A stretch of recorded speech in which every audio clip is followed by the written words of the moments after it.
Welcome to part 6 of my Planet Defense game series. In this tutorial, we're building a complete game step by step using Phaser 4. You'll find the full playlist linked in the description. Now that enemies are swarming towards the Earth, it's time to give the player a way to fight back. In this video, we'll handle collisions between our bullets and our enemies, so when the player shoots, enemies can actually be destroyed.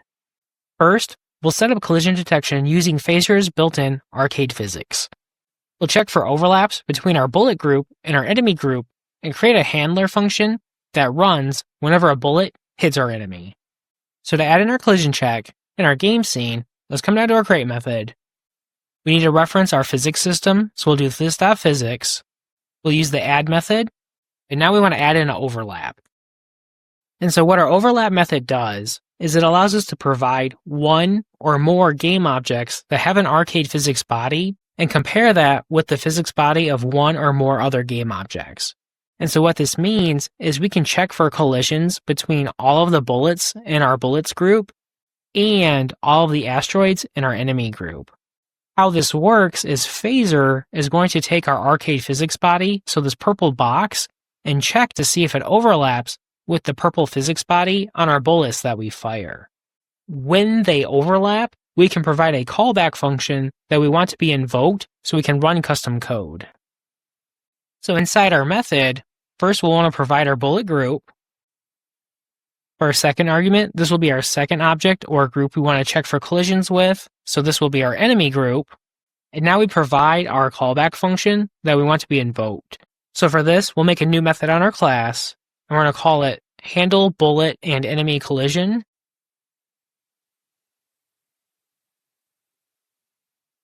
For our next argument, this is our process callback, and this is a way for us to provide a callback function that we want to invoke to see if we actually want to have collisions between these two game objects. For our code, we don't need this, so we'll pass in undefined, and then finally we can pass in our callback context. We want to pass in this for the context of our current class. Oh, for our first argument, this needs to be our bullet group. So now we need to define this new method on our class. So let's copy our method name. We'll come down to the bottom of our file. We'll make our new private method. And now in our method, when this is invoked, we're going to receive two arguments. And so our two arguments, these are going to be our two game objects that are currently overlapping in our game. So for our first argument, this will be our bullet game object, and our second argument will be our enemy game object. For the time being, we'll just do a console log, and let's log out our bullet and our enemy game objects. Alright, so if we save and we come back to our game, now when one of our asteroids spawns, if we fire our bullet at our asteroid, we'll see once our two physics bodies overlap, we'll see our callback function gets invoked multiple times.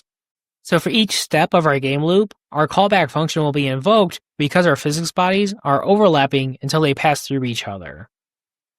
So now that our overlap is working, we just need to disable our two game objects, that way we'll be able to reuse them. First, we'll do our bullet. So we'll have our bullet game object. We're going to call disable body. That way we disable our physics body. And now we'll want to make it not active and not visible. So we'll do our bullet. We'll do set active. We'll set this to be false.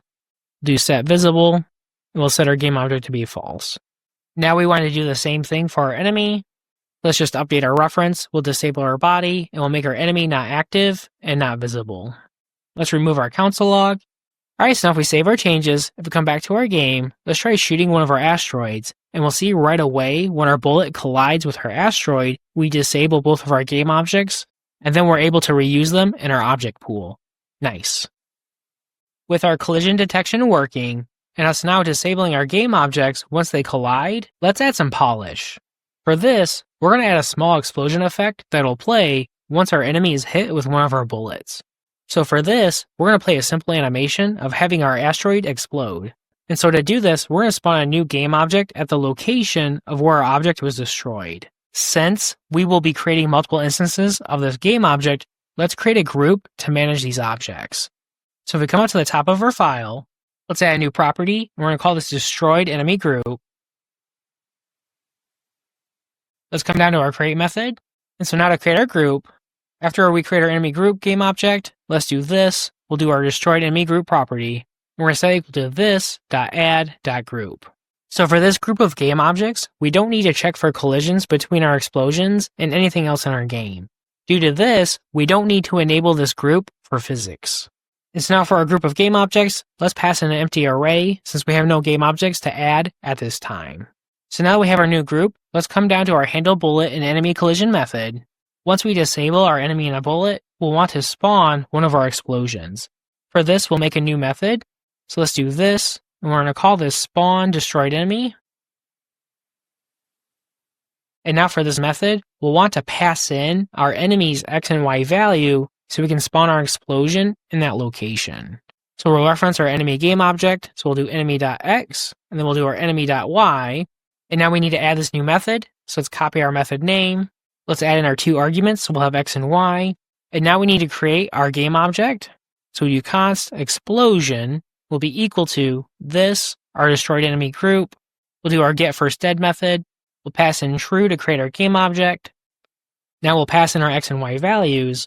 And now for our texture, we want to reference our asset keys and we want to do Asteroid explode. Since this is a sprite sheet, we'll do our first frame, so we'll do 0. We want our game object to be visible. So now that we have our game object, we'll want to make sure it's active and visible.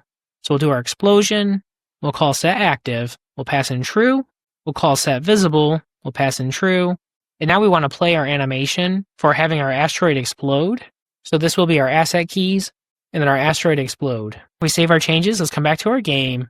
Once our asteroid spawns, let's try shooting a bullet at it, and we'll see right away we spawn our new game object, and we play our animation for having our asteroid explode.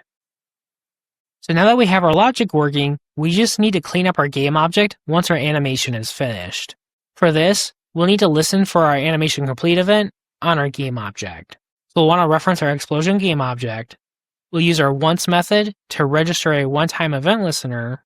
And now for our event, we want to do our phaser, our animations, our events, and now we want to do our animation complete event. Now for our event listener, we need to provide our callback function. And now in our callback function, we just want to make this game object not active and not visible. So let's copy this block of code here.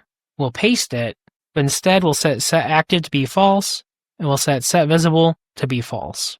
So now that we have all of our logic in place for our collision detection, and once one of our asteroids is destroyed, we're playing our animation, now we're going to introduce a score mechanic. So every time a player destroys one of our game objects, we're going to increase our score by 1. For the time being, we're going to store this in a variable and then update it later to be in our UI. So to add in our new score mechanic, we'll need to add a new property to our class to keep track of that value. So if we come up to the top of our class, we'll add a new private property. We're going to call this score. So now down in our create method, we'll want to initialize our score value. So we'll do this.score will be equal to 0.